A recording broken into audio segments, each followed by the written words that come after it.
From the All Indiana Podcast Network, this is the News 8 Daily 8. Now, the latest news. Kylie Conway has the latest news. The top headlines. News you can use. Please stand by. Sponsored by LCS Heating and Cooling. Now, here's Wish TV's Kylie Conway. Hi, this is Kylie Conway, and this is the News 8 Daily 8 for Wednesday, March 10th. We're going to have some more cloud cover today, but still that mild air. Got some breezy winds, too, kicking in around our region. So the cloud cover is ahead of our next big weather system. It's going to bring some rain chances into the forecast in the overnight hours into early tomorrow, Thursday morning. Highs today are going to climb nicely again into the upper 60s. More people in Indiana are now eligible to get COVID-19 vaccines. This now includes people with certain medical conditions. People with cystic fibrosis and muscular dystrophy are now eligible. Also added people with severe heart defects and type 1 diabetes who have been hospitalized in the past year. Finally, anyone with severe asthma and epilepsy with continuing seizures.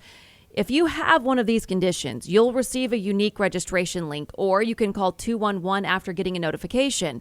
We're expecting to learn more this afternoon during Governor Holcomb's weekly briefing. Alaska is becoming the first state to open vaccines to anyone 16 and older. So far, Alaska has vaccinated a higher percentage of its population than any other state. According to the CDC vaccine tracker, almost a quarter of the state's total population has at least one shot. The national average is 18%. Dollar General may be partnering with the CDC to speed up the vaccine rollout. The talks come amid concern that rural Americans who don't have access to big box stores won't get vaccinated. Dollar General has more than 16,000 locations. That's about 3 times the number of locations as Walmart. USA Today is reporting that the CDC Director Rochelle Walensky said, "We're exploring a promising collaboration with Dollar General stores, which have locations that include refrigeration capacity within 10 or 15 miles of our rural communities in all but 4 states. So far, details of how this partnership will work haven't been released. Dollar General recently announced it would give staff members 4 hours of pay if they get vaccinated. Help is on the way for so many Americans, the vast, overwhelming majority of Americans who need help. And today, the House of Representatives is poised to approve the final version of the $1.9 trillion coronavirus relief package. The House is on track for a final vote this morning. It includes direct payments of $1,400 to people who qualify. The plan extends unemployment benefits, offers more assistance for small businesses, and additional money for vaccines and treatments. There is a sharp divide between Republicans and Democrats on the plan. It's focused on pushing more of the far left agenda. So people won't see a break in their unemployment benefits. And then the child tax credit will take a little bit longer. Vaccine distribution will get the injection that it needs immediately. The plan has gone through several revisions and amendments since it started as the first major legislative push of the Biden administration. If the vote goes as expected, Biden plans to sign it immediately. Then he'll start a push aimed at making many of its provisions permanent. First up, a primetime address Thursday. A new AP NORC poll says about 4 in 10 Americans say they're still feeling the impact of pandemic-related income loss. The state of Texas is reopening today and lifting its statewide mask mandate. The order from Governor Greg Abbott lets businesses open to 100% capacity. If hospital visits start spiking again, the governor says local judges can reinstate some protections, but nothing more restrictive than half capacity for businesses.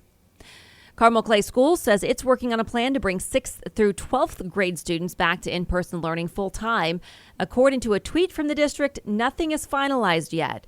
District leaders say there are multiple factors to consider with contact tracing and ensuring student safety. Kindergarten through 5th grades are already back in classrooms. According to the district, families will be notified when the transition plan is complete. You can now see Butler sports in person. Butler is allowing 25% fan capacity at most of its home games, matches, and meets this spring. Change is effective immediately. School leaders say they're confident that safety measures will provide maximum security. Not all sports will have fans, though. They are still not allowed at indoor men's and women's tennis matches.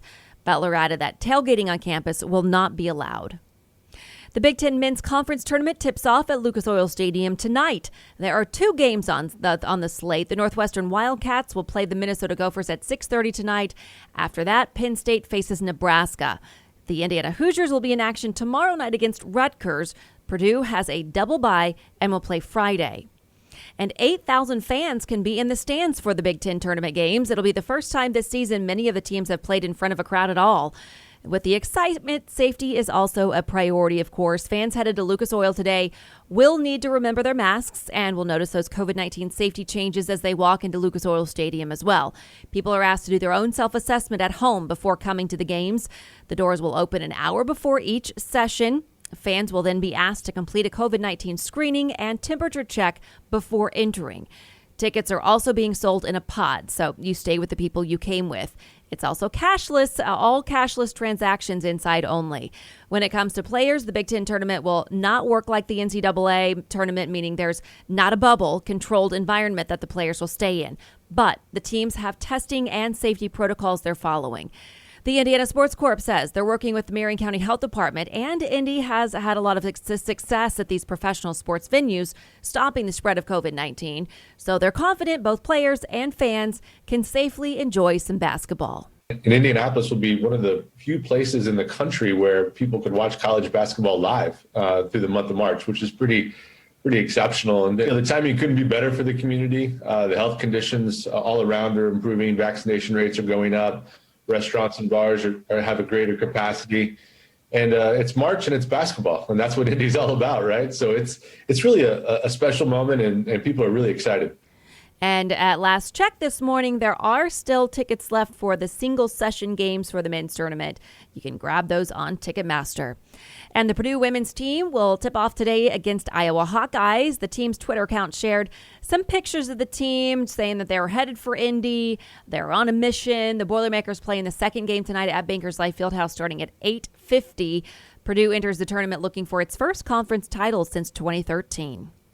Butler plays its first game in the Big East men's tournament tonight in New York City. The Bulldogs are a number 10 seed, have a long road ahead, starting with 7-seeded Xavier.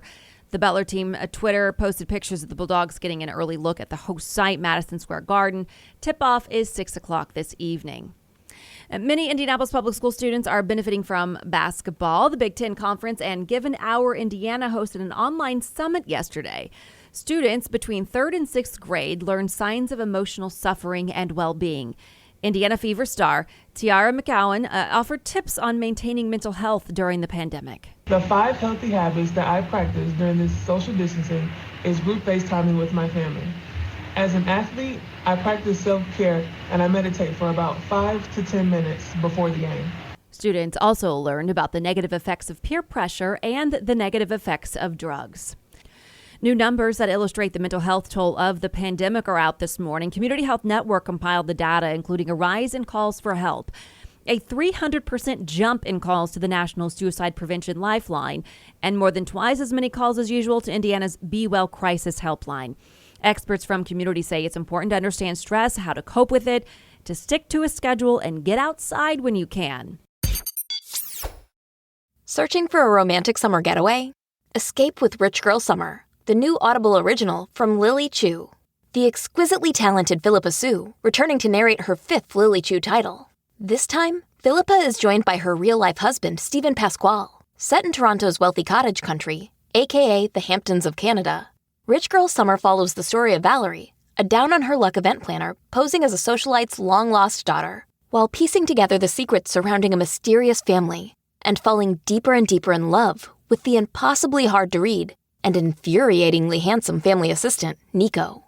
Caught between pretending to belong and unexpectedly finding where she truly fits in, Valerie learns her summer is about to get far more complicated than she ever planned. She's in over her head and head over heels. Listen to Rich Girl Summer now on Audible. Go to audible.com/richgirlsummer. Right now, it's still unclear all the details about why federal and local authorities were searching an area around a meat processing facility off of I-67 in Mooresville. According to the FBI, crews searched Little Buck Processing Facility yesterday morning. Bloomington police said the search warrant was granted based on information in an ongoing investigation, but they're not saying which investigation that search is linked to. Later that day, our crews were there and they saw police searching a wooded area near the meat processing facility. There were officers out, had shovels, they were digging. Bloomington police said they can't release any other information surrounding yesterday's search, but we are still trying to figure out what was going on. 2 men and a woman are the first 3 jurors selected in the murder trial of a former Minneapolis police officer. They all say they would be able to make an evidence-based decision. The first juror selected says he has never seen the bystander video of Derek Chauvin kneeling on George Floyd's neck. He does say he's seen a still image of the arrest. The other two jurors described seeing the video minimally. Other potential jurors said they worry about their safety if they serve on the panel. I read in the article, or the information you sent us, that jurors' names will be publicized after the case is done.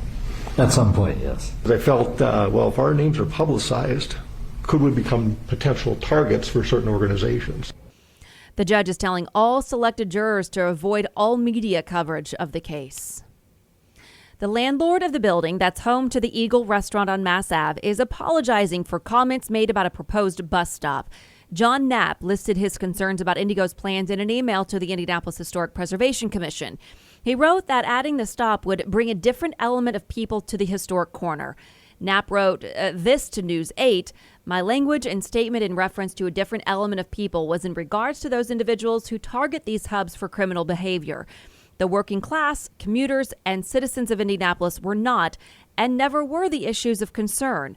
His words go on to read, I am truly sorry to anyone who felt offended by the statement. I did not convey the message well, and I am truly sorry. I do hope the project is a success and these safety concerns are addressed. The Indianapolis Housing Agency is rolling out a new $1.5 million plan to curb homelessness. Leaders say the goal is to get 144 people or families into homes. The agency is responsible for getting people access to public or subsidized housing through the Section 8 process. The housing agency says right now there are about 3,000 people or families on the waiting list for a spot. Piers Morgan will not return to his job at Good Morning Britain. British network ITV says it accepts Morgan's decision to leave the show. This week, the polarizing TV host walked off the set in the middle of a broadcast after another host criticized Morgan. Morgan's been critical of Meghan Markle's claims about the royal family in her interview with Oprah Winfrey. More celebrities are showing support for Markle. Beyoncé posted a message on her website, "Thank you, Meghan, for your courage and leadership. We are strengthened and inspired by you." Buckingham Palace released a statement on behalf of the Queen yesterday. It says, issues brought up by Harry and Meghan, particularly that of race, are concerning and that the family will address those privately. Disney is closing both of its stores in Indiana. We told you last week on Daybreak that Disney's shutting down many of its stores across the country to focus more on online shopping. The cut list just came out, and the stores at Castleton Square in Indianapolis and South Lake Mall in Maryville are on it. Disney plans to start the closings within the next couple of weeks. Okay, now to a life-saving procedure for some local lung cancer patients. The particular disease is hard to survive, often because it's hard to catch early. There is hope, though, that this new technology at Franciscan Health can help the survival rate. Traditionally, there has been a challenge in biopsying small growths in the lung. People who are considered high risk to develop lung cancer undergo a CT scan for screening. If cancer starts developing, it's normally a very small and far out spot on the lung. Before now, the approach was to follow that spot with repeat scans and make sure it doesn't grow. Now, there's a new procedure that uses robotic technology and allows doctors to probe hard-to-reach spots. To give you an idea how it works, the Dr. Faisal Khan with Franciscan Health used what's called the Monarch platform. It uses a controller-like interface similar to a handheld game and gives views of the patient's lung anatomy based on 3D models. This procedure is more precise and provides improved reach, vision, and control during a bronchoscopic procedure. For a patient, what that means is you can access a suspicious-looking spot on the lung very early on. And what this data shows is that if lung cancer, which is a high mortality just because of the fact that it's usually diagnosed late in the stage, if you can diagnose it early on in the stage and take care of it, it has a huge impact on survival. More than 300 of these procedures have been performed at Franciscan Health Cancer Center. They were the first hospital in the state to deploy this system. And the hospital is part of a multi-center trial which focuses on the outcomes of this procedure. Okay, now to business headlines. Steak and Shake plans to become self-service. According to its parent company, the restaurant's adding self-serve kiosks once the pandemic's over. The new technology will let customers pick and place their own orders. Renovations and equipment will cost each restaurant about $100,000 to $200,000. Hyatt will use a mobile app that can verify COVID-19 test results. The hotel operator says tens of thousands of travelers already used Verifly since January 1st. Hyatt says the app can provide peace of mind for in-person gatherings by providing attendees an option to directly receive and present COVID-19 test results. Before the pandemic, the participation rate of mothers in the labor force was about 18 percentage points lower than fathers. From 2019 to 2020, the gap widened by 5 points in states offering mostly remote instruction and shrunk less where traditional school continued. The longer working women are home with their young kids, the greater the risk to their career growth and to the broader economic recovery. Disney Plus has officially surpassed 100 million subscribers less than a year and a half after the streaming service launched. Although executives didn't say what pushed Disney Plus over 100 million subscribers, the recent success of WandaVision and Raya and The Last Dragon likely helped. Netflix has 200 million subscribers as of its last report. Chipotle unveils a quesadilla, but for digital customers only. Chipotle's digital-only menu item debuts tomorrow and marks the first customizable entree Chipotle will add to its menu since it introduced a salad option 17 years ago. The quesadilla is filled with Monterey Jack cheese with the option to choose between chicken, steak, carnitas, barbacoa, sofritas, or fajita veggies. Travel-deprived Americans are already mapping out their celebratory post-jab vaccinations. Bloomberg reports travel agents have seen inquiries and bookings surge. Travelers are looking for destinations with outdoor and naturally social distance activities. Meanwhile, Novavax says it can make 150 million COVID doses a month when and if it gets approval from the FDA. Okay, a 3-week arts and cultural festival kicks off Saturday with a basketball theme called Swish. As we've reported, the Arts Council of Indianapolis is leading the effort, timed to coincide with the city's place as the focus of the college basketball world. Organizers say nearly 600 artists, musicians, dancers, and spoken word artists will be part of it, and some 50 art and poetry installations will be up across the city. The festival will also include pop-up dances and music performances from Thursdays to Sundays. Planners promise details later this week about where you'll be able to see everything. And the NCAA is extending its deadline for letters to players coming to Indianapolis for March Madness. Indiana Sports Corp says it's already collected at least 2,000 letters welcoming teams to the city. Its public relations director calls it a statewide effort and says entire elementary school classrooms are even getting in on the action. The NCAA is still collecting letters for the Sweet 16, Elite 8, and Final 4. Information on how to send a letter, we've got that all for you on wishtv.com. Just look at the top of the homepage. This has been your News 8 Daily 8 for Wish TV. I'm Kylie Conway. Online at wishtv.com and follow us on Facebook when you search Wish TV. The News 8 Daily 8 is sponsored by LCS Heating and Cooling. Be sure to like and subscribe to this podcast on News 8 Daily 8 with Kylie Conway. And be sure to discover even more great podcasts now at allindianapodcastnetwork.com.